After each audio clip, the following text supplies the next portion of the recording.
Right now, you're juggling 3 invisible games without even realizing it. Your Slack notifications are pulling you into one. Your group chat is another. And the third? That endless negotiation in your head about whether to start that project now or scroll for 5 more minutes. Here's the shocker. You're not losing because you're lazy. You're losing because you don't realize you're playing games with rules that trap you. Low engagement costs the global economy trillions every year, which shows this is just your issue. It's a system-wide one. In this video, we'll reveal 3 game theory moves you can use this week to stop other people and algorithms from stealing your time. And once you see how these games work, you'll never look at focus the same way again. Life isn't solo mode, it's multiplayer. You sit down at your desk with your coffee, your task list, and a plan. For a moment, it feels like it's just you and your work. Then the phone buzzes, a message slides across the screen, or a notification blinks. That focus session you staged for yourself instantly becomes shared space. You didn't invite anyone in, but they're already making moves that intersect with yours.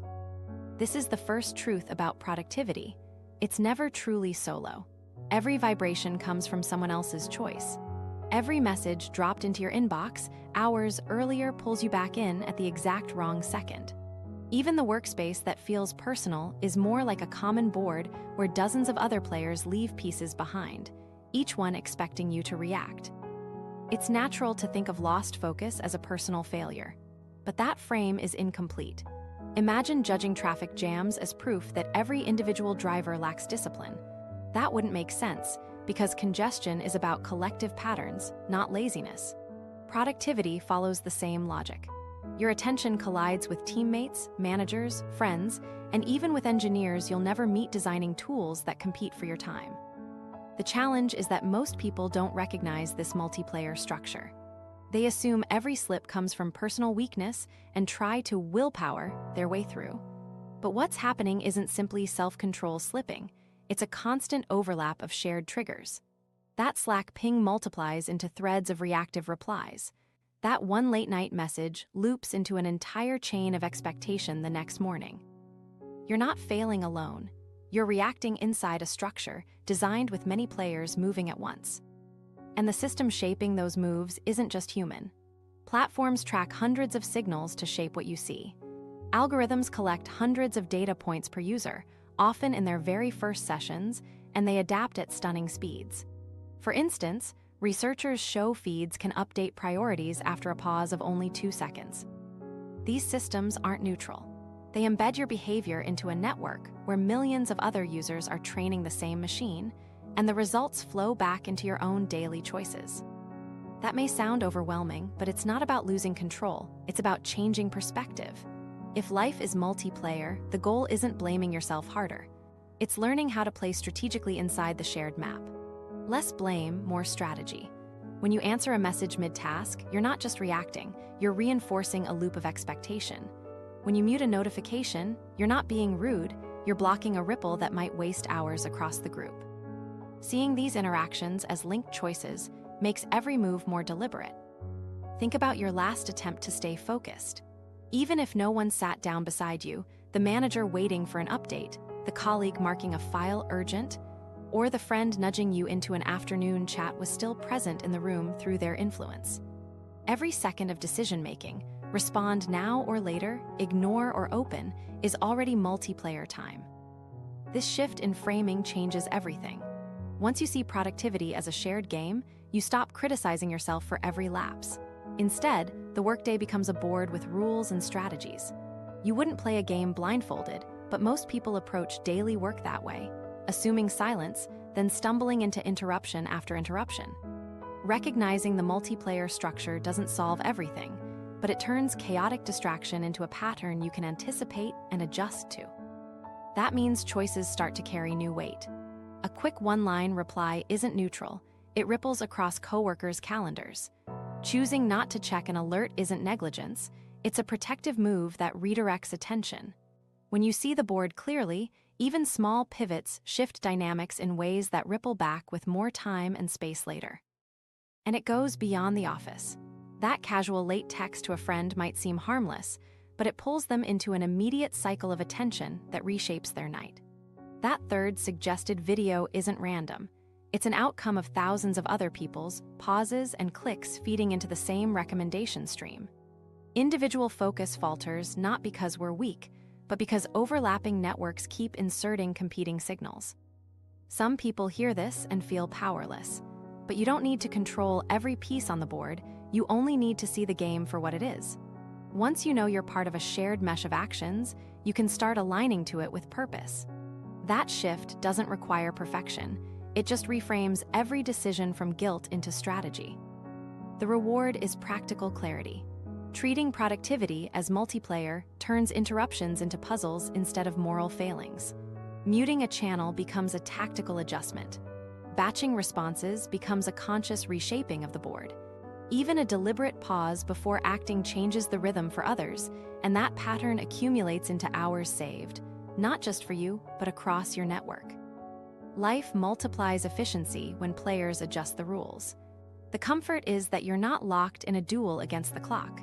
You're navigating a shared landscape where moves can be smarter, steadier, and more intentional once you stop pretending it's just you on the board. And the moment you notice this, you're primed to see how even the tiniest ripple, like a single ping, can spread across an entire team in seconds. That's where the next layer of the game really begins. The distraction equilibrium. The distraction equilibrium begins with something deceptively small. A single ping, say one Slack message appears, and within moments half the team is leaning over their phones or flicking to another tab. One person reads it, another fires back a response, someone else drops in an emoji reaction, and suddenly a whole thread of replies snowballs from what was meant to be one quick update. No one intended to stop working, but they all did. Viewed across a whole workday, this ripple isn't minor. It's a synchronized pause that drains momentum while looking, on the surface, like collaboration. What makes it more insidious is that every participant believes their own decision was reasonable. Taking 10 seconds to glance down, sending a short "got it?" That seems harmless. But the real cost doesn't sit in the seconds, it resides in what comes after. Research shows it can take on average 23 minutes to fully recover focus after a notification-driven interruption. A few quick replies actually fracture hours of concentration when multiplied across an entire group. This is why distractions feel light individually, but grow heavy collectively. And this is where game theory clarifies what's happening. Individually rational moves create a system-wide trap. Think about the logic. If you're in a project thread, the best move in isolation seems to be check fast, respond fast, stay visible, keep things moving. But when everyone applies that same strategy, the rhythm of work splinters into dozens of tiny breaks. No single person improves the situation by stepping out, because doing so alone risks being seen as unresponsive or careless. That's the essence of the distraction equilibrium. It stabilizes not because it's effective, but because no player can escape it individually without incurring a penalty. You see this far beyond office chats. A midnight group message lights up 4 friends' phones, pulling each of them into the exchange at a time when they should be sleeping. Social feeds do the same at a much bigger scale, millions of users glancing down for just a second, which in practice means millions of people splitting their attention into fragments, and those fragments add up. Sustained attention takes longer to rebuild than to break, so every app vibration chips away at depth in a way no quick glance truly avoids. Game theory refers to this as a Nash equilibrium, conditions where everyone's current choice seems best, but the collective outcome is worse. In an office setting, someone who checks notifications immediately avoids the risk of looking unreliable. Yet, if everyone responds instantly, the system creates permanent disruption. Individuals remain trapped because changing alone makes their situation worse. They'd risk exclusion while gaining no efficiency back. The danger of this equilibrium is that it presents itself as professionalism. People think, I don't want to hold others up, so I'll just reply quickly. Multiply that belief by a team, and you get environments where responsiveness outruns actual creation. Meetings produce endless status updates, messages multiply mid-task, and the deep work projects that define progress remain perpetually unfinished. Consider the mental effect. Studies show the average person checks their phone nearly 100 times per day, and push notifications alone break focus more than 100 times daily. the brain never gets the chance to fully reset. Each alert functions like a city siren, fine if rare, but overwhelming when continuous. After a day of constant alarms, you find yourself drained without meaningful progress to show. Many people conclude this is an issue of motivation. In reality, it's structural. The group equilibrium has normalized interruption as the pace of work. Escaping that trap starts with recognizing its mechanics. The cycle doesn't continue because of laziness, but because each response validates someone else's instinct to keep checking. The system holds itself together through feedback loops. Breaking them can feel uncomfortable, but it's possible, especially when the changes are framed strategically rather than emotionally. One way forward is to create explicit interruption windows instead of implicit always-on availability.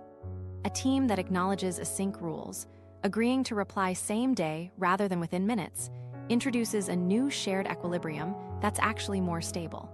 This isn't just an abstract claim. Workplace studies have shown that leadership choices about culture and trust directly affect remote productivity. Managers who empowered teams with asynchronous norms consistently reported stronger outcomes than those who enforced constant check-ins. By easing the expectation of instant response, projects moved faster, not slower. That's the key. Leadership decisions establish the pace of equilibrium. A manager who verbally sets the rule that same-day responses are sufficient recalibrates the entire group rhythm. The fear of seeming out of the loop dissolves because everyone is now measured against the same frame. Some organizations have tested this deliberately, and the result was counterintuitive. Fewer interruptions led to sharper focus, deeper contributions, and projects finishing ahead of schedule. Leadership acted as the first player to shift, and once they held that line, the pattern stabilized in a better direction. For individuals, there's also a simple, actionable first step, a week one move. Set a personal reply window and state it clearly. I check messages twice a day, and I'll respond by end of day. Studies on management culture suggest that when employees shift communication to defined check-ins rather than scattered interruptions, measured output actually increases. The important detail is consistency. Once coworkers know you'll reply at predictable intervals, the pressure to demand real-time answers softens. What you gain back is the ability to string together extended focus blocks where meaningful, creative work finally gets done. Of course, choosing to pull back can still feel selfish in the moment. You'll wonder if colleagues feel ignored or if you've slowed the team. But look at the math in system-wide terms. 15 fragmented messages don't accelerate progress as much as one cohesive update. Micro-replies eat resources, consolidated answers enable direction. What seems like restraint on your end often saves time for everyone else downstream. The risk isn't in delaying a ping, it's in living fully inside the distraction equilibrium. That's the condition where teams trade genuine outcomes for the appearance of activity. Hours get consumed by toggling between tabs, producing the illusion of urgency but little accomplished work. And the longer it continues, the more the culture jokes about too many notifications while quietly accepting it as inevitable. That acceptance is what locks the equilibrium in place. The advantage, though, is that equilibriums are not permanent. Game theory highlights that once a group agrees, explicitly or through visible behavior, on a different standard, it becomes just as self-reinforcing as the old one. A team that adopts reply windows begins expecting delayed but concentrated answers. Meetings shrink because updates consolidate naturally. Focus expands because everyone has implicit permission to ignore the constant stream. The very same forces that kept everyone trapped can stabilize the group in a more productive state. So the next time your phone lights up, don't treat it as neutral. It's a link in a chain reacting through your whole group. By turning the sound off, checking later, or openly stating your rhythm, you stop feeding the cycle. And because the system is interdependent, even small shifts change how others frame their own actions. Breaking the equilibrium doesn't mean vanishing from communication. It means reshaping the rules so that responsiveness has weight and purpose instead of being reflex. Recognizing this isn't about one heroic individual outsmarting the system. It's about enough players joining to stabilize a rhythm that supports the work itself. Once groups see the costs quantified, not just in seconds, but in the lost hours of recovery time, they realize that communication speed has diminishing returns. The better strategy is not reacting faster, but reacting smarter. And when players internalize that, the shape of the game changes. Managing this shift requires courage at both the individual and leadership level, because it intentionally pushes against normal. But the gains are visible almost immediately. Conversations slow down yet produce more clarity, tasks finally cross the finish line, and busy days end with completed lists rather than exhausted stares. It's not about less connection, it's about reshaping connection so that it actually enables creation. When people grasp that their attention is entangled with others, the illusion of harmless pings breaks down. Decisions over when to engage or pause become not just personal preferences, but moves in the larger system. And recognizing that prepares you for another kind of collective challenge: the way coordination itself can flip from supportive to crushing when teams rely too heavily on constant meetings. That's the next layer. The coordination trap of remote work. You open your laptop at 9 in the morning, and by 5 your calendar is filled with back-to-back Zooms. But your actual task list, almost identical to where it started. The project you wanted to advance is still untouched, scattered into fragments between calls. Hours were spent in work mode, yet little real work moved forward. That's the essence of the coordination trap in remote and hybrid work.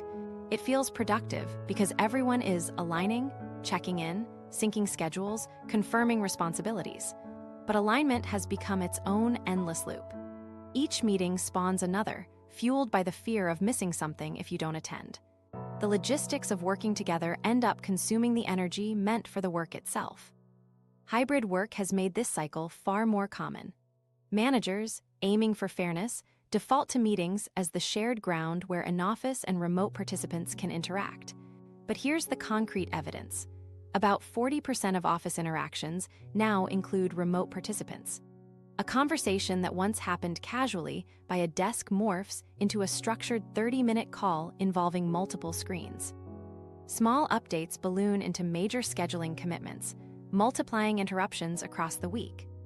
The pattern is reinforced by good intentions. A manager thinks, if I hold daily check-ins, nothing will fall through the cracks.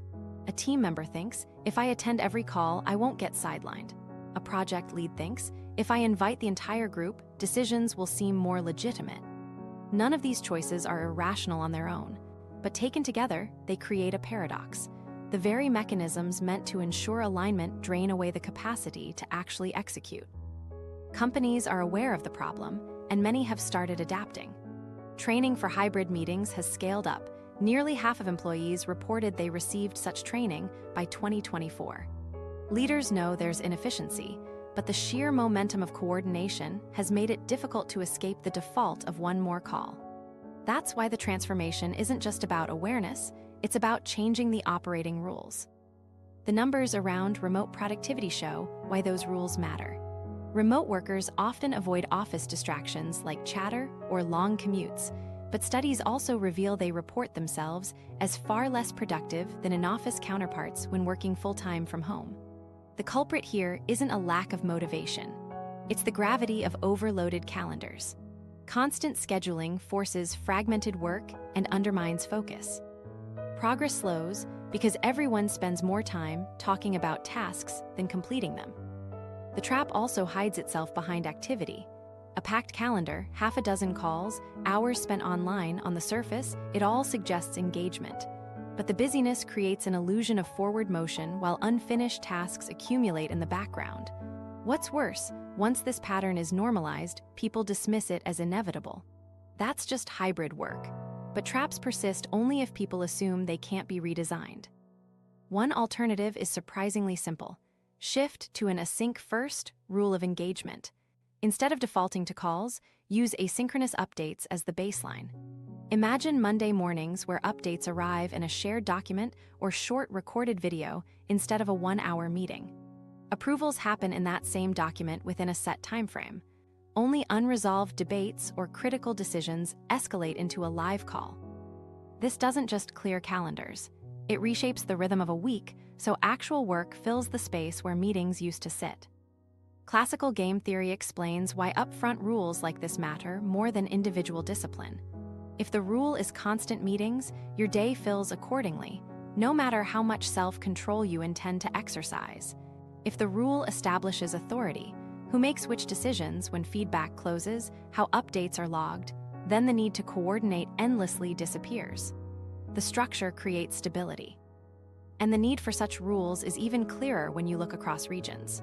By 2025, North American workers often lean toward hybrid, Europeans toward regular hybrid patterns, and Asia-Pacific regions lean heavily remote. That range of preferences means synchronous alignment is inefficient by default. Asynchronous practices level the playing field. The person in Los Angeles doesn't need a midnight meeting to sync with the colleague in London, and the manager in Mumbai doesn't lose hours tracking minor updates across impossible time zones. Each contribution slots into place without the pressure of shared real-time visibility. Of course, remote setups bring up another real issue: loneliness. Teams miss the human energy of in-person interactions, but the solution isn't blanket scheduling. It's being deliberate about what requires synchronous contact. Social connection and creative brainstorming benefit from live interaction. Routine updates and narrow approvals don't. The principle here isn't constant sync, it's selective sync. By reserving live time for moments of genuine interaction, the energy of collaboration returns without drowning people in meetings. It helps to picture a simple analogy. Think of a sports team. Players practice core skills individually, build fitness on their own schedules, and only come together for scrimmages or games that sharpen real coordination. Imagine if they spent every possible hour together monitoring even minor drills. Fatigue would rise while progress fell. Hybrid and remote teams need the same separation. Independent focus by default, collective sync reserved for high-value interactions. And this matters for performance not just at the level of individuals, but at the group scale. Endless meetings don't just burn hours, they weaken every subsequent call. People fatigue, half-listen, nod along without absorbing points. That leads to repeat discussions later, creating yet another cycle of rescheduling. Recognizing this as a trap flips the narrative. It isn't communication that's draining momentum, but coordination taken too far. So how do you break free in practice? Teams that succeed tend to adopt one shared rule set and apply it consistently. A concrete week 1 test looks like this: make an Async default. Step 1, create a single shared document for recurring status updates. Step 2, reserve live meetings exclusively for key decisions that require real-time debate. Step 3, block out calendar sections called focus time and honor those blocks collectively. Teams that applied this model after hybrid training showed stronger outcomes, because the framework reduced wasted coordination while maintaining trust. At first, these steps can feel rigid or uncomfortable, but once established, they unlock more capacity for meaningful contributions from everyone. Less time is spent repeating, rescheduling, or multitasking with video calls running in the background. More time is spent moving projects forward with visible results. Structure makes efficiency rational, not risky. The next time your day fills edge to edge with coordination, stop and ask whether the hours added up to collaboration or only the impression of it. Because in the modern multiplayer environment, the teams that thrive aren't the ones glued to the most screens. They're the ones clear enough to change the rules of engagement.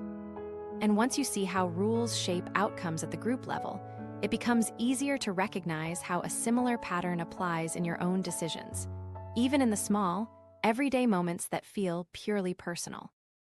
Procrastination isn't laziness, it's a stuck game. Everyday work struggles don't just come from group traps like overloaded Zoom schedules. Sometimes the real challenge happens in silence when no one else is in the room. That's where procrastination shows up, not as laziness, but as a stuck game you can't quite move past.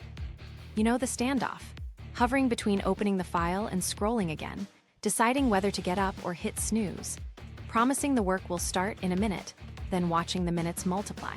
That hesitation carries its own guilt. The task isn't the only weight, you also feel like you're betraying your own word. What stings isn't only the undone work, but the judgment that something must be wrong with your discipline. But procrastination doesn't signal weakness. It's the result of a system you've slipped into. Each pause seems logical when you zoom in, a short delay to feel fresher, a quick scroll to reset your brain, one video as a reward before effort. On their own, none of these choices seem disastrous. Added together, they stabilize into a loop where starting never quite arrives. Psychologists call this a procrastination equilibrium, where individually reasonable moves collect into an outcome no one intended, zero forward motion. At the center of this loop sits a bias in how the brain judges tasks. We tend to assign heavier weight to negatives than positives, something researchers describe as negative valence weighting. Finishing early, cutting stress, and earning relief all exist as potential positives, but the effort and discomfort take center stage. Filing taxes is the cliché example, not because the payoff isn't rewarding, but because the mind is fixated on the pain of paperwork rather than the relief of completion. Viewed through that lens, delay feels rational even when it is. Stress makes this worse. Picture your willpower like a battery, drained a little by every decision. Stress-heavy environments drain it faster. Low reserves make self-control brittle, so when you face a task, the easier option wins, not because it's better, but because the resistance feels overwhelming in that moment. Research on self-control shows that depleted attention and memory drive this effect. You want to move forward, but the resources that enforce discipline are offline. Procrastination in that state isn't laziness.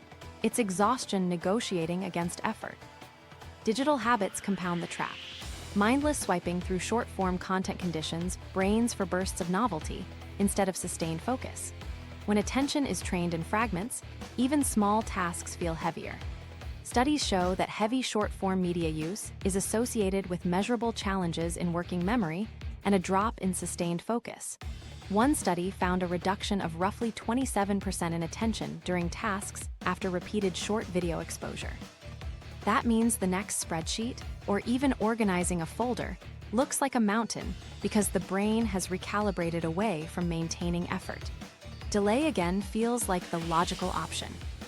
Thinking of procrastination as a stuck system helps explain why effort alone rarely breaks it. If one player moves differently in a group coordination trap, the trap continues because everyone else stays locked in. In procrastination, the group isn't coworkers. It's your chain of rational micro-delays stabilizing into inertia. Noticing the pattern isn't enough. You need a move that alters the logic of the game. One reliable move is the micro-commitment. The hardest part of any task is often the threshold, not the actual content. That report looks massive, but opening the document and typing a title doesn't. A quick example: set a timer for 25 minutes, open the file, and write one sentence. Compared against scrolling, that entry point is easy to justify. Once the first move is taken, momentum comes into play. Psychologists describe the Zeigarnik effect, where incomplete actions stay active in memory until they are resolved. Cross the starting line, and the brain nudges itself to continue. The domino doesn't fall until the first push, but once it falls, momentum helps the rest. Another tested approach is recalibration training. In controlled studies, participants who practiced reweighting pros and cons of outcomes, learning to see immediate positives as equal to or stronger than immediate negatives, showed reduced procrastination. One version of this training, developed as a simple feedback game, helped participants catch themselves when they exaggerated the pain of effort while downplaying even tiny rewards of action. The good news is you don't need a lab setup to try the principle. You can use a pared-down version. Before a dreaded task, list one clear short-term benefit you'll get within minutes of starting. It could be relief, closure, or even just momentum. Naming that immediate positive interrupts the bias that holds delay in place. These strategies matter because they reset the board. If the procrastination equilibrium is stabilized by false rationality, then micro-commitments and bias recalibration provide new rules where starting looks like the better move. One breaks the task into something too small to resist, and the other reframes the mental calculus so positives get enough space to compete. Together, they alter the balance that kept you stuck, offering ways to destabilize the trap without waiting for perfect motivation. It's worth noting that stress management loops back into this picture. Because stress depletes cognitive reserve, eliminating it becomes a form of preemptive defense.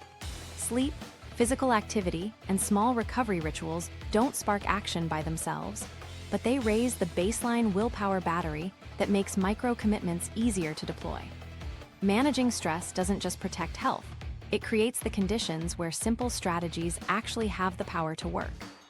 When you add these approaches together, procrastination reduces its power. Recognize the weighting bias that amplifies negatives. Apply a micro-commitment to shrink the startup cost. Highlight one immediate benefit to rebalance the equation. Protect the willpower battery by reducing ongoing stress. Combine them, and the system shifts from stable inertia to a state where forward motion is easier to sustain. That shift is subtle, but it's important. Procrastination is not proof you're incapable, but evidence you've been inside a structural pattern that made delay the default. Once you tweak the rules, the cycle of hesitation no longer feels inevitable. The same mental machinery that created delay can be turned towards steady motion once it's given new conditions to operate under. And when you begin seeing procrastination as a system you can rewire, a bigger question opens up. If individual strategies like micro-commitments and recalibration can shift personal outcomes, what happens when you identify the larger moves in life that guarantee progress no matter how others behave? That's the next challenge, finding actions so strong they reshape the board regardless of outside responses. Dominant moves for guaranteed gains. When you strip away the noise of daily work, a different question surfaces. What decisions move you forward regardless of how others behave? That's where dominant moves come in. In game theory, these are strategies that return a benefit every time, no matter what the other players choose.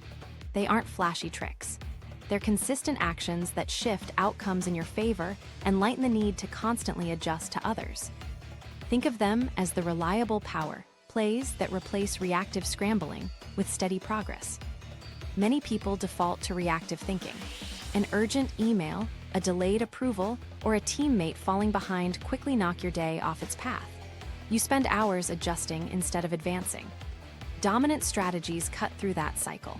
They create high-probability wins because once you adopt them, your performance no longer depends on every unpredictable variable. Take time blocking. Choose 2 90-minute focus windows and make them as non-negotiable as possible.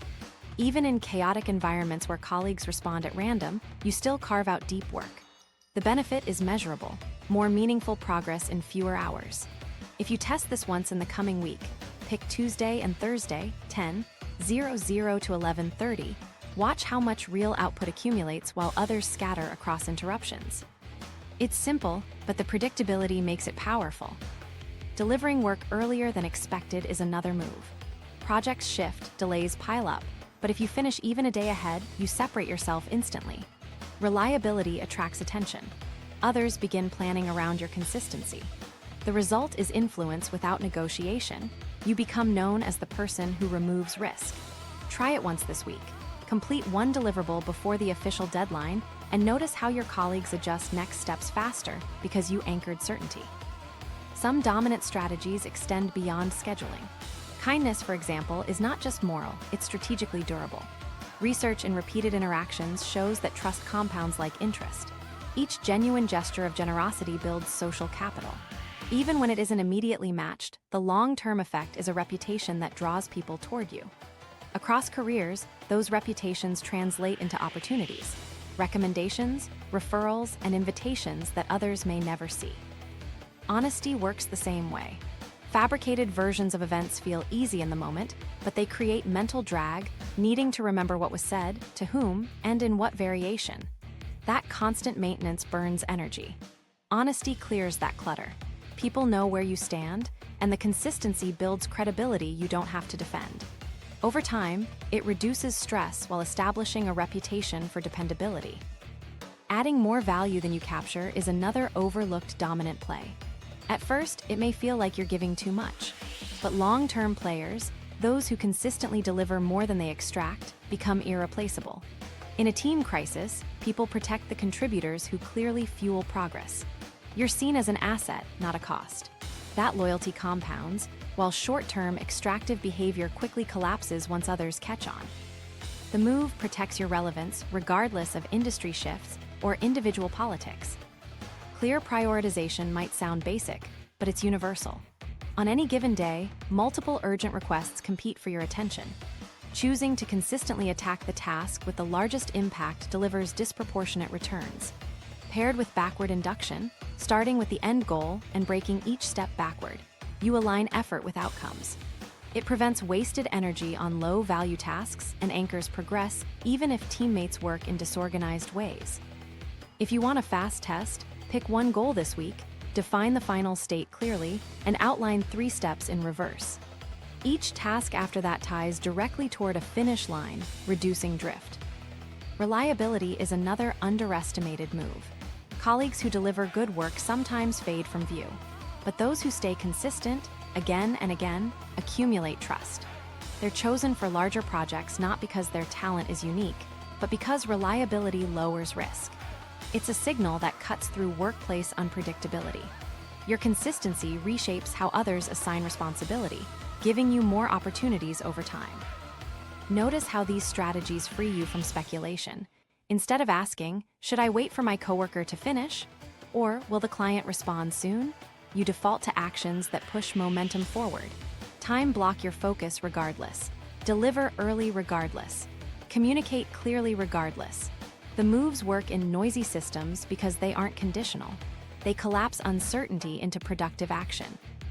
Consider also the role of communication. Ambiguity multiplies errors, missed context, repeated work, unclear expectations. But when you set a standard of clarity, confusion decreases across every interaction. Precise communication is not dependent on others becoming better communicators. It anchors progress even when the environment is messy. The effect is exponential.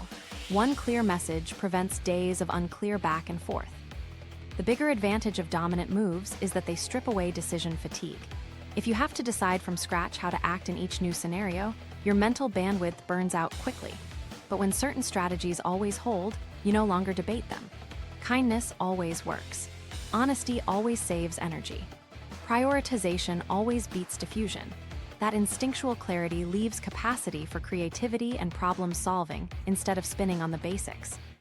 It's tempting to chase dozens of small tactics, adjusting constantly to every variation. But systems theory tells us leverage comes from a few stable points. 3 or 4 dominant strategies repeated daily tilt results more than scattered reactive attempts. They won't make every day effortless, but they make forward motion more predictable. Contrast that with short-term behaviors. Someone who bends the truth for quick gains or claims credit without contributing might score a win briefly. But those outcomes depend on others not noticing. Once they do, trust evaporates. The advantage disappears. By contrast, kindness, honesty, and over-delivering survive scrutiny. They compound. A player anchored in those moves can sustain advantage for years without relying on luck or misdirection. To ground this in practice, test 2 this week. Protect 2 90-minute time blocks and deliver one project earlier than expected. That simple combination shifts how your peers view your reliability and how you view your capacity. Small commitments show how dominant strategies operate: stable, repeatable, and reliable regardless of reaction. The long game here is reputation. People who consistently use these strategies position themselves as trustworthy, dependable, and valuable. Those qualities snowball into larger roles, bigger projects, and broader networks. Dominant moves don't just fix today, they set conditions that lock in opportunities tomorrow. And that's the key. These aren't theories. They're leverage points designed to hold steady even when the system is unstable. Once you stack a few together, your career, relationships, and projects start shifting in your favor regularly instead of sporadically. That stability becomes a competitive edge. But while dominant strategies anchor individual progress, not all challenges can be solved alone. Some games require collective contribution. The moment multiple players hesitate, progress stalls, even if each believes waiting is the best move.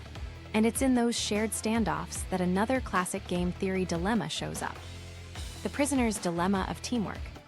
Picture the classic dishwashing standoff. A sink full of dirty plates, 4 roommates standing around, and nobody wants to grab the sponge. The logic feels safe. If I don't jump in, one of them eventually will. But with everyone waiting, the pile festers and frustration grows. That's a textbook snapshot of the prisoner's dilemma, the point where common sense for the individual produces stagnation for the group. What makes it difficult isn't laziness, it's uncertainty. Everyone is waiting for proof of cooperation before they invest energy. And while they wait, nothing happens. The same thing plays out at work. Imagine 5 colleagues assigned to prepare a big presentation. Each person wants the team to succeed, but as the deadline approaches, concrete progress feels thin. Nobody wants to be the first to pour hours into slides if others might coast on their effort. So the rational short-term move is hesitation. Left unchecked, that hesitation hardens into last-minute stress, uneven contributions, and a weaker final product. The dilemma isn't about talent, but about incentives pulling individuals toward caution rather than initiative. Remote or hybrid setups magnify this. In an office, you see a teammate hammering on a draft and it nudges you to contribute. At home, that visibility disappears. Without those cues, people default to private risk calculations. Why rush if I'll just end up carrying more than my share? Multiplied across tasks, each pause slows the collective project down. Free riding slips in too, little shortcuts where someone reasons, if I trim my effort, the others will still get it done. With responsibility diffused across the group, this logic feels nearly invisible, but drags everyone down. Solving this requires design, not hope. And the fix doesn't mean begging people to care more. It means rewriting the rules so contributing always makes rational sense. One practical move is contracting with multiple smaller deadlines. Research in organizational behavior shows progress improves when large tasks are split into mini deliverables with named owners and public due dates. Instead of one vague deadline, each stage forces accountability. A group assignment broken into 3 milestones with rotating owners makes free riding much harder. The rhythm resets from hesitation to steady contribution. That principle is easy to test. If you're in a team, suggest splitting the next shared project into 2 milestones. Propose one person takes clear ownership for the first checkpoint and another owns the second. Announce these expectations openly in a shared document so accountability is visible. That structure alone makes contributions safer than hiding because the absence of progress is immediately obvious. What was once a coordination trap becomes a clear timeline with distributed responsibility. Role rotation serves the same purpose.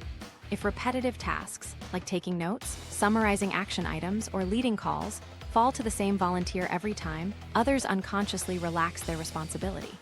When these roles rotate, everyone experiences each burden, builds empathy, and stays engaged. It also broadens skill sets, making the team more resilient. The adjustment is small, but changes the default incentives. Nobody can coast indefinitely if everyone carries the shared load in turns. Visibility further reinforces cooperation. Hidden contributions can vanish into perception gaps, but tracked contributions reshape behavior. Project boards or regular progress snapshots don't need to become surveillance. They simply keep contributions visible. Once recognition is tied to clear evidence of effort, skipping work no longer feels invisible. That tiny shift nudges rational players toward cooperation by showing their output is seen and valued. Feedback and recognition add fuel. Teams that highlight small wins consistently encourage continued participation. Even recognizing mid-process steps makes cooperative behavior rewarding. If work goes unacknowledged, the incentive tips back toward doing the minimum, since effort feels indistinguishable from inertia. However, when a teammate's draft or insights are spotlighted publicly, the positive reinforcement pushes everyone toward stronger buy-in. The rule becomes clear. Visible contribution pays back socially and reputationally. At the same time, consequences matter. Without them, underperformance quickly stabilizes into the culture. If a missed task is ignored, the signal received is that effort is optional. But even light, consistent consequences, redistributed recognition, clear feedback, formal check-ins, reset expectations. Accountability becomes embedded, and defection no longer provides a safe shelter. People don't have to fear punishment. They just need to see that reliable effort secures trust while neglect costs opportunity. Repeated game framing locks in this momentum. Colleagues interact over months, not single tasks. Actions today shape how others judge you tomorrow. Reputation builds like compounding interest. Steady contributions earn trust that makes collective cooperation more rewarding. On the flip side, free riding may win once, but it marks you as unreliable in the rounds that follow. Seeing teamwork as long-term iterations makes contribution rational not just morally, but strategically. Social contracts strengthen these systems. Simple agreements like everyone posts updates by Thursday or rotated leads for weekly syncs remove ambiguity. Written norms transform vague expectations into shared commitments. When the rules are built collectively, compliance feels fair and accountability becomes transparent. The behavioral trap weakens because hesitation and withholding no longer fit the agreed upon structure. Teams operate with clarity rather than silent guessing. Culture ties everything together. Open communication, where people can admit overload without backlash, keeps cooperation balanced. If someone is truly at capacity, the team can redistribute early instead of watching silent procrastination freeze the group. This openness turns invisible stress into visible discussion, reducing resentment and building trust. Transparency undercuts the background suspicion that others aren't carrying weight. All of these strategies, breaking work into mini contracts, rotating burdens, tracking visible progress, celebrating contributions, holding consistent standards, framing work as repeated interactions, and drafting explicit social rules, aren't abstract. They are direct interventions tested across organizations to shift the game away from free riding toward shared reliability.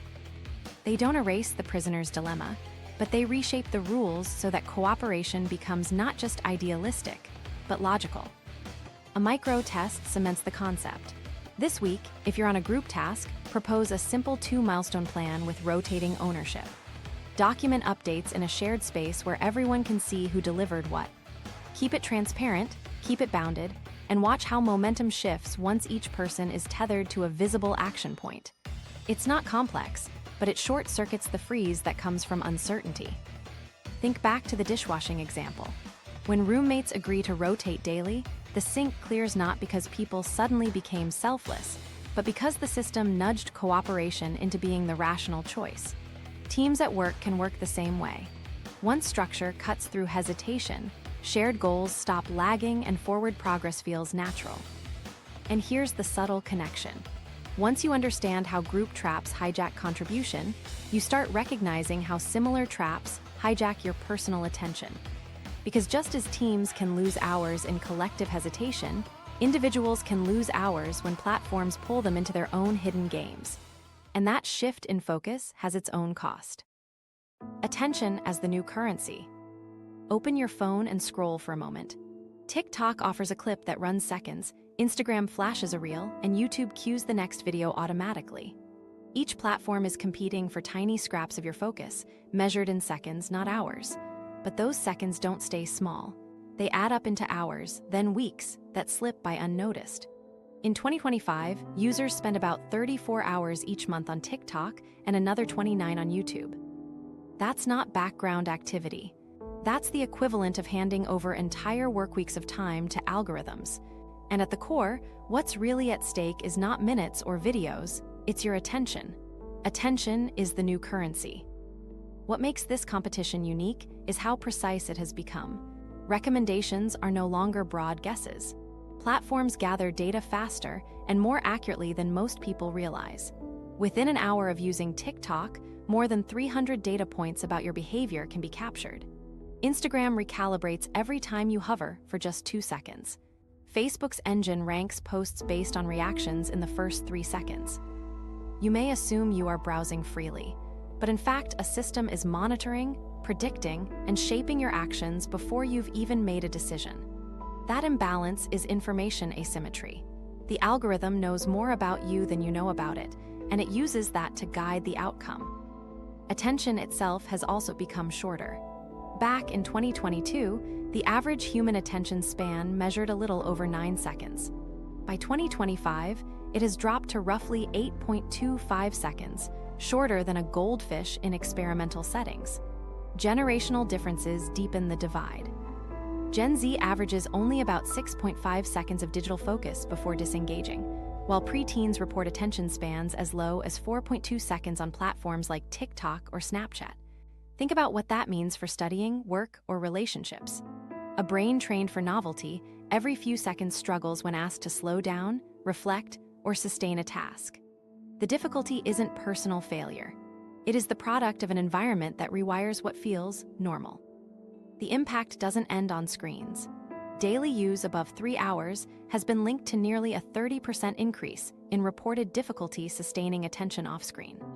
Heavy social media users, logging 5 or more hours a day, are a third more likely to show fragmentation symptoms in daily tasks.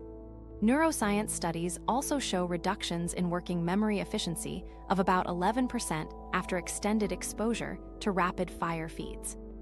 The more you play the game of constant refresh, the harder it becomes to summon and maintain focus when you truly need it. And none of this is by accident. The mechanics are tuned. YouTube admits nearly half its watch time comes from autoplay sequences. TikTok's For You feed predicts what will keep you scrolling in real time and adjusts continuously. Instagram uses prompts like the Add Yours sticker to raise engagement by over 20%. These systems are not neutral, they are deliberate tactics.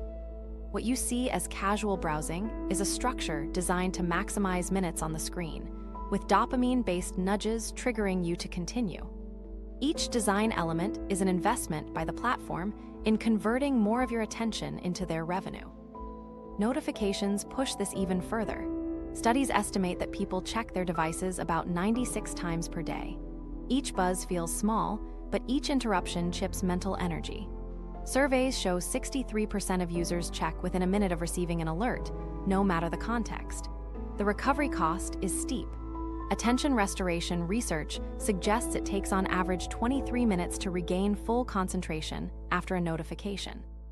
That means what appears to be a harmless glance can actually fracture nearly half an hour of productive time. Multiply that across dozens of alerts daily, and it becomes clear why afternoons dissolve into distracted fragments. The effect is visible most clearly in young people. Across surveys in Singapore and Australia, 68% of 13 to 25-year-olds said they struggle to complete tasks or focus longer than a minute. One teenager put it bluntly, "TikTok has made my attention span so low that I can't even watch a 1-minute video." That isn't an exaggeration. It's a direct expression of brains conditioned to chase novelty rapidly, much like tolerance progression in addiction. The system teaches constant refresh, and sustained thought becomes uncomfortable by comparison. This makes focus on longer projects feel unfamiliar and unusually draining. If we frame this as an economy, the metaphor becomes precise. Platforms are collecting your attention like a tax. You pay out in seconds, and they accumulate enormous returns in the form of hours, advertisements, and influence. The advantage comes from information asymmetry. Algorithms know when you browse, when you pause, when you're tired, and what will pull you in. You don't get a similar window into your own behaviors. That is why the relationship feels unfair, because the system holds all the analytics while you react blind. But once you see attention as finite capital, you can play differently. Just as you wouldn't hand out cash randomly to anyone who asked, why scatter focus without considering the return? A budget can be created. Your choice is not between digital fasting or unlimited scrolling. The real strategy is attention investment. Ask, where does it pay off? Reading a chapter that lodges in memory, drafting one thoughtful page, practicing a skill that compounds over time. Each of those is an investment that yields far more than another 20 minutes of algorithmic intake. Practical moves build this budget. Blocking sites at work hours functions exactly like locking a wallet when tempted to overspend. Setting calendar slots for social media use is no different from budgeting entertainment funds each week. Even muted notifications act like cutting out junk invoices before they pull cash away. Studies confirm this isn't just a metaphor. 1 week of muting non-urgent notifications produced measurable reductions in perceived stress and improved focus for participants. Try it yourself. Mute alerts that aren't essential for 7 days. Record what actually changes. By the week's end, most people notice gaps of free time and improved productivity without constant buzzing interference. These adjustments compound. Choosing not to respond instantly to one alert may free a few minutes. Stack that every day, and by Friday you'll have reclaimed hours of uninterrupted focus. That creates fields of clarity big enough to push projects forward. The effect shifts how you see yourself. Instead of being pulled through attention debt routines, you frame yourself as an investor deciding where the budget goes. Identity reshapes with each deliberate choice. Recognizing attention as money cuts through self-criticism. It moves the conversation from, "I should resist distractions more," to "I need to budget better." That shift transforms guilt into strategy. A single notification delay becomes similar to saving instead of spending. It accrues value long after the moment passes. A single blocked hour grows into the seed of deeper, more consistent creative work. The long-term risk is clear. If attention is treated as disposable, algorithms win automatically. They scale personalization faster than you can respond. Treating attention as currency changes the balance. It reshapes each moment into a conscious decision, purchase of novelty now or investment in a result later. Even leisure can remain, watching videos or browsing feeds can still serve a purpose, but the difference lies in choice. If you decide the hour is budgeted for rest, that is currency well spent. What undermines you is mindlessly spending, so that the platform sets the rate of exchange. The game is simple at its core. Guard attention as a scarce currency. Budget it, allocate it, and refuse to spend reflexively. Because once you see it in those terms, you begin to ask smarter questions about your decisions. And those questions prepare you for the next level of the game, how consistent habits and visible reliability compound into a different kind of wealth entirely: reputation and trust. Long game productivity, reputation and consistency. Think of two coworkers you've met. One says, "I'll send it by end of day," but it slips into the next week. The other always delivers quietly and exactly when promised. No reminders, no excuses. When the next critical project appears, which one do you trust? That choice explains a larger truth. Productivity isn't only about daily tasks, it's reputation shaped over time. People notice patterns. Reliability builds a memory that lasts, and inconsistency erodes credibility faster than any single mistake. Game theory calls this the effect of repeated games. In a single round, you might get away with cutting corners. A contractor could deliver late if they'll never see the client again. But in repeated interactions, the reality of workplaces, friendships, and professional networks, each move carries forward. People remember if you show up, and they remember if you don't.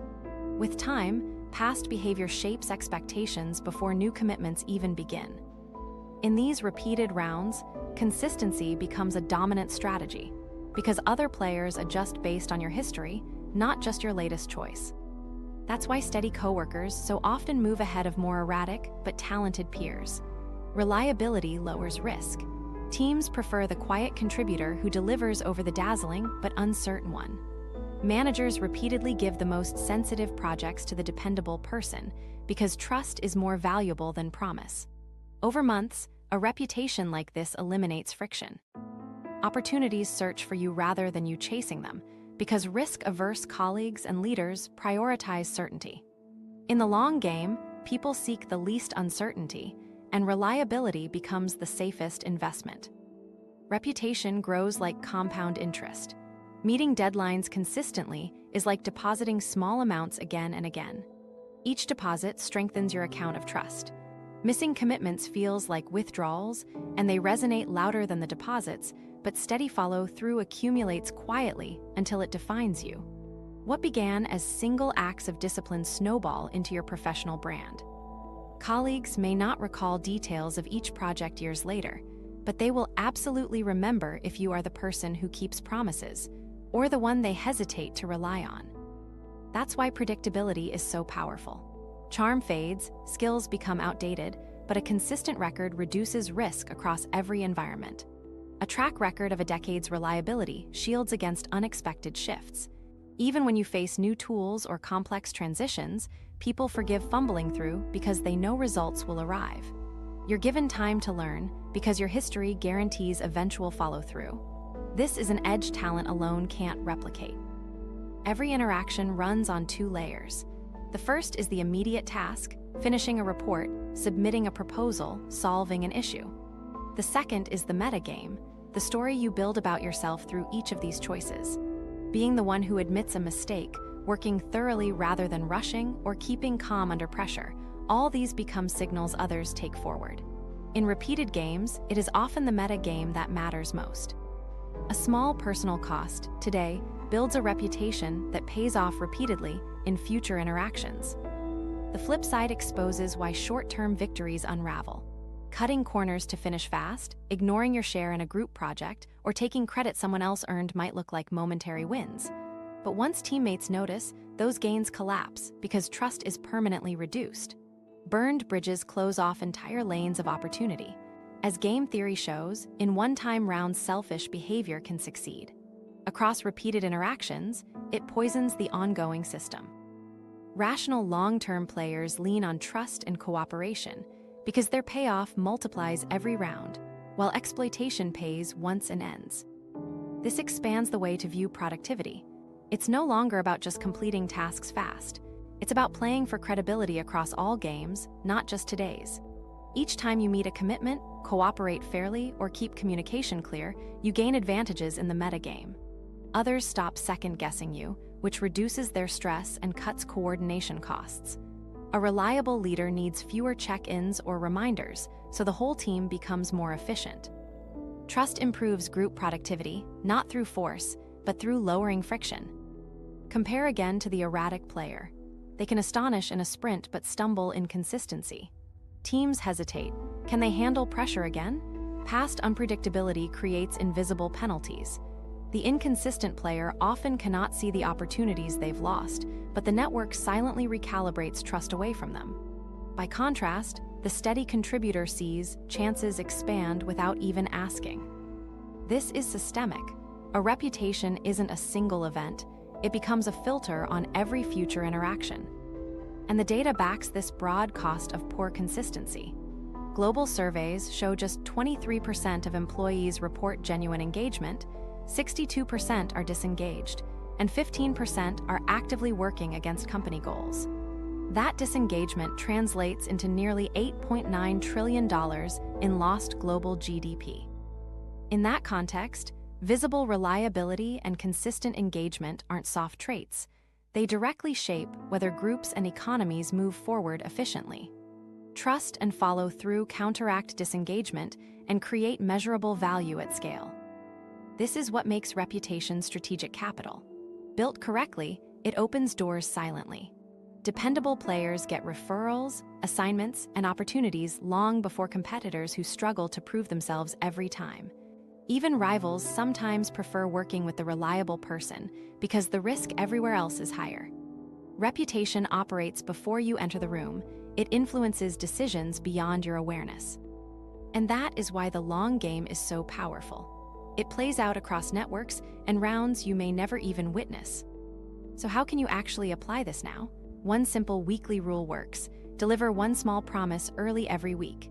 Finish a task before it's due, send a note before someone has to ask, or prepare a deliverable ahead of schedule.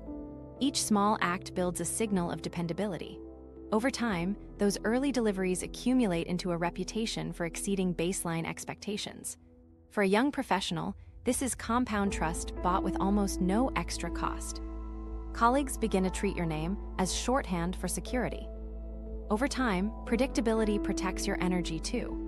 While inconsistent players waste effort repeatedly just to convince others they can be trusted again, the consistent player puts energy back into execution. That difference is a quiet but massive advantage. You don't spend hours rebuilding credibility. Your record builds it automatically. What once felt like discipline shifts into easy momentum because the system carries your weight forward. Think of this strategy as infrastructure. A single show of brilliance is like a tent. It might attract attention briefly, but it doesn't last. Consistency is steel and concrete. Every delivery is another beam laid, until eventually the structure supports weight no one expects. The skyscraper of reputation isn't built overnight. It rises through deposits of trust placed daily until it dominates the skyline of opportunities. In the long view, reputation and consistency aren't boring, they are decisive. They stabilize opportunity, shift risk in your favor, and sustain careers when others burn out in bursts. Every project you touch today contributes not just to the outcome in front of you, but to the trust that shapes what comes next. That's why reputation is the most practical long-game productivity strategy. It compounds across networks, across years, across repeated rounds of interaction. But consistency isn't the whole story. A steady reputation builds trust, yet it also comes with its own hidden cost. Predictability makes you safe, but complete predictability makes you vulnerable to exploitation. And that tension is where the next strategy takes shape. Strategic randomness and energy management. Reliability makes people trust you, but it can also become a liability. When colleagues know you always say yes, they begin handing off more work. When managers know you never miss a deadline, they stack tasks on your plate. Over time, predictability signals an open door, and others plan around your willingness. You become the fallback, the office safety net, and the cost is your energy. Game theory suggests why this happens. In any system where your choices are transparent and consistent, other players adapt to benefit themselves. The countermeasure isn't chaos, but a mixed strategy, a steady framework of reliability blended with calculated unpredictability. A player who always throws rock in rock, paper, scissors loses quickly. A player who mixes choices randomly becomes untouchable. The same principle applies outside the game. Unpredictability protects you from being taken for granted because no one can calculate exactly how you'll respond. Nature provides a vivid example. Gazelles chased by predators don't run in straight lines. They zigzag unpredictably, forcing lions to recalculate with every turn. The randomness, the sudden left, the sharp right, stretches the chase longer, giving escape a chance. It isn't disorder for its own sake. It's controlled unpredictability designed for survival. Humans use the same method in workplaces. If you always accept extra requests, people funnel them to you endlessly. But if you sometimes decline, sometimes delay, sometimes redirect, you interrupt the assumption that your capacity is infinite. In that pause, exploitation slows. The trap comes from believing order guarantees fairness. Fixed routines and instant responsiveness may look professional, but actually make you exploitable. If teammates see you reply instantly every single time, they rely on you as memory support, offloading their urgency to your inbox. If they learn your calendar never shifts, last-minute tasks land on your desk because you can handle it. Predictable behavior isn't always rewarded. Often it's consumed silently, leaving you overextended without recognition. Strategic unpredictability changes the balance. The goal isn't saying no every time, but breaking up the patterns that make others confident they can predict your bandwidth. Sometimes step in late, sometimes decline, sometimes preserve your block of focus without bending. This doesn't undermine reliability, it redefines it. Others stop assuming endless capacity because they learn the boundaries are flexible, not automatic. They respect your space, not by kindness alone, but by recalibrating to the fact that certainty isn't guaranteed. This tactic extends into negotiations. If a counterpart knows your bottom line, they'll deliver the minimum and never more. If your threshold varies, they must account for uncertainty. That unpredictability compels them to offer more upfront. A firm but flexible stance prevents your consistency from being weaponized against you. In deadlines, resources, or compensation, perfect predictability weakens your position. Slight randomness builds leverage. But caution matters. Variability isn't the same as unreliability. Think of it as a fence. You build structure, not chaos. People should know you stand for honesty, fairness, and effort, but they should also know not to expect immediate availability on demand. You can be steady in character, yet unpredictable in logistics. Sometimes you'll absorb extra work, sometimes you won't. Sometimes you reply fast, sometimes your response comes later that day. Trust remains intact, but freedom to recalibrate stays in your hands. This equilibrium, stable values with variable availability, preserves longevity. In practice, energy management is the anchor. Every time you say yes without hesitation, colleagues treat your energy as an unlimited well. But attention is currency, and the reserve is finite. By occasionally refusing or postponing low-value requests, you protect your high-value output. Think of it as budgeting. No one spends without limits. Strategic no becomes a financial safeguard, conserving the focus needed to deliver quality where it matters. Even small deviations in routine reinforce this. Some days, don't open your inbox until you've completed one high-priority task. Other days, answer messages quickly. Rotate what comes first in your day, sometimes deep work, sometimes quick communication. Those subtle shifts send a message. Access to your attention isn't an automatic right, it's earned and uncertain. Colleagues adapt by thinking twice before dropping in demands. The very randomness forces them to prioritize before reaching out. Randomness can be applied to communication styles too. Instead of responding within 5 minutes to every ping, vary your reply windows across the week. Some days you check once an hour, other days you allow messages to sit until lunch. Pair this with rotated open office hours. Let teammates know you're directly available at certain windows that change weekly. The immediate effect is relief. You're not abandoning reliability, you're asserting that access is structured, not endless. Try this boundary for a week and watch expectations reset. Colleagues will learn one thing: they cannot fully script your time. The key is moderation. Too much unpredictability fractures trust. People stop being able to count on you altogether. Too little unpredictability leaves you open to exploitation. The balance sits in the middle, consistent in values, flexible in visible behavior. That mixture protects energy without eroding reputation. This isn't theoretical, it's practical energy conservation. Professionals who never draw boundaries burn out quietly, producing less over time. Those who ration consistency with variation preserve themselves and deliver more, even if they appear less endlessly available. The irony is that by being a little less predictable, you become more effective overall. Your work maintains quality, deadlines stay intact, and your reputation strengthens. People realize your reliability is measured in outcomes, not in being constantly on call. Think of a professional poker player. Folding, calling, and raising in obvious patterns gets punished immediately. But when strategy blends discipline with unpredictability, the player becomes unexploitable. Work and life mirror that same reality. If every small favor from a colleague gets the same automatic yes, others learn to offload onto you. But once in a while, declining, pivoting, or recalculating breaks the rhythm, and soon others distribute effort differently. The formula is simple. Yes must come from intention, not obligation. Accessibility should rotate, not extend endlessly. Routines shift occasionally to remind others you're not programmable. A little randomness layered within strong character signals strength. Like gazelles creating zigzags, it isn't chaos, it's self-protection. It buys more time, more focus, and more energy for the tasks that actually matter. The long view benefit is control. Instead of colleagues dictating your availability, you dictate the frame they encounter you within. Instead of negotiations pinning you to safe minimums, variability raises offers. Instead of burnout spreading from constant overload, energy stays balanced. Strategic unpredictability doesn't weaken your reputation, it stabilizes it in the only way that matters: sustainable output. The lesson is not to abandon order.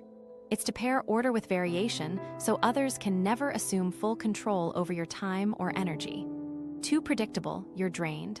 Too erratic, you lose trust. Between those extremes lies the strategy that endures. And once you've secured energy through strategic unpredictability, a different challenge arises. It's not only about conserving what you have, but also about directing it wisely. Because staying busy is easy, what determines progress is whether your daily effort is aligned with the destination you actually want to reach. Backward productivity, start from the end. Most people mistake activity for progress. They fill days with emails, meetings, and half-finished tasks, then wonder why nothing important has moved forward. The problem isn't effort, it's aimlessness. Productivity breaks down when there's no clear finish in sight to guide every move. That's where backward productivity comes in. Start from the end and build the path in reverse. In game theory, this is known as backward induction. It means you don't begin with random action and hope it adds up. You begin by naming the outcome, then reverse engineer the steps that lead there. Chess grandmasters play this way. They picture the checkmate first, then trace the path backward into their opening moves. High-performing teams do the same. They visualize the finished product before the first draft even exists, shaping every step around the endpoint. For them, it's not theory, it's cognitive habit. Think about a job interview. If you go in hoping vaguely to make a good impression, your answers jump around, some too casual, some too stiff. But if your target outcome is clear, say, presenting yourself as reliable and competent, every story you tell and every example you choose supports that image. You aren't guessing in the moment, you're executing a plan. One decision frames the rest. The same rule applies in conflict. When frustration dominates, conversations scatter. You try different angles, but they escalate rather than resolve. Backward productivity reframes the interaction. If your end goal is keep the project moving and preserve cooperation, then anger has no tactical use. Instead, you identify the minimal steps needed to reset collaboration. What looked like raw disagreement becomes a sequence aimed at resolution. Without this framing, productivity feels like motion on a foggy road. You're driving, but can't confirm whether you're heading toward the right destination. Backward planning clears the fog by placing the finish line in view. Now each move is a deliberate step in a mapped sequence. Energy stops scattering because every action either fits the sequence or gets cut away. In projects, the effect multiplies. A software team that begins without a clear picture of the release gets lost easily. Scope expands, deadlines drift, revisions stack. In contrast, when the final deliverable is visualized at the start, planning backward dictates exactly when features must be complete, which dependencies matter, and which tasks come first. Done stops being abstract. It turns into milestones pulled straight from the envisioned outcome. This shift isn't only for massive projects. You can apply it to your week right now. Start by fixing an endpoint. Friday at 5 p.m., the report is complete. From there, backward map the week. Thursday is revision day. Wednesday is drafting day. Tuesday is outlining and sources. Monday is research. Now each morning arrives with a clear step that sits directly on the staircase to completion. No more vague work on report. Instead, each day locks into the end. Even personal goals sharpen under this lens. Say you want to save for a down payment in 10 years.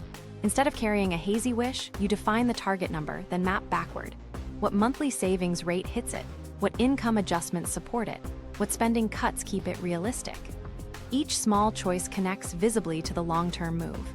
Saving isn't discipline floating in isolation. It's a defined step in a reversed path with a finish already chosen. The process also eases overwhelm. The brain panics when facing the whole mountain at once. Backward mapping carves the mountain into stairs. By seeing the sequence laid out, you remove uncertainty. Each stair is logical and measurable. Anxiety drops not because the climb is smaller, but because you trust the map. Careers benefit most from this shift. If the end goal is a senior position, don't just gather credentials at random. Research the skills, achievements, and networks that define that role, then plan backward into today. Which smaller projects showcase leadership? Which connections build visibility? Years of work are recast from scattered activity into a sequence with structural logic. You're no longer just building experience, you're constructing the path you already chose. Relationships reveal the same pattern. Dating without defining an endpoint means depending on luck and hoping chemistry solidifies into alignment. With backward productivity, you outline what traits, values, and goals matter most, then filter interactions early. You still leave room for surprise and connection, but you reduce wasted cycles by steering toward partners whose baseline matches your finish. Clarity prevents energy loss disguised as exploring endlessly. The power of backward productivity lies in how it restructures daily attention. Most people let urgency dictate their schedule. They chase whatever is shouting loudest in the moment. Backward planning flips the frame. Instead of asking, "What needs attention now?" you ask, "What must happen first for the end result to exist?" Urgency becomes secondary to sequence. You're no longer driven by alerts, you're driven by the map. Try it with one project this week. First, visualize the final deliverable. Second, reverse map 3 to 5 milestones that lead straight into it. Third, assign days for each milestone. For example, Friday equals finished presentation. Thursday equals visuals locked. Wednesday equals slides written. Tuesday equals outline. Monday equals research. Now watch what happens. Tasks shrink into controllable pieces, and distractions lose power because you can see exactly how they break the chain. The difference is focus with purpose. Each day brings finite steps tied to a visible finish. This distresses the process. Instead of wondering if the hours are enough, you know they are linked. Even when interruptions hit, recalibration is easy. You don't have to rethink everything, you just return to the next defined step. The research on backward induction shows why this works so consistently. It's not magic, it's structured clarity. Grandmasters, high-performing teams, and effective planners all engage in ending first thinking because it trims wasted branches of effort before they grow. It converts guesswork into alignment. The same cognitive habit applied in daily life moves you out of reactive noise and into controlled momentum. Backward productivity is less about working harder and more about designing a frame where every move matters. Systems built forward are vulnerable to drift. Systems built backward always point toward the destination. The method is simple, but the gains compound quickly.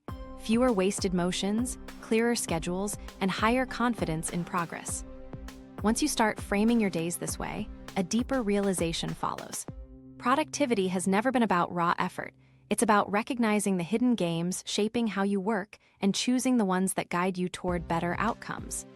Just as backward induction reveals your finish first, other games set invisible rules that decide your focus before you notice.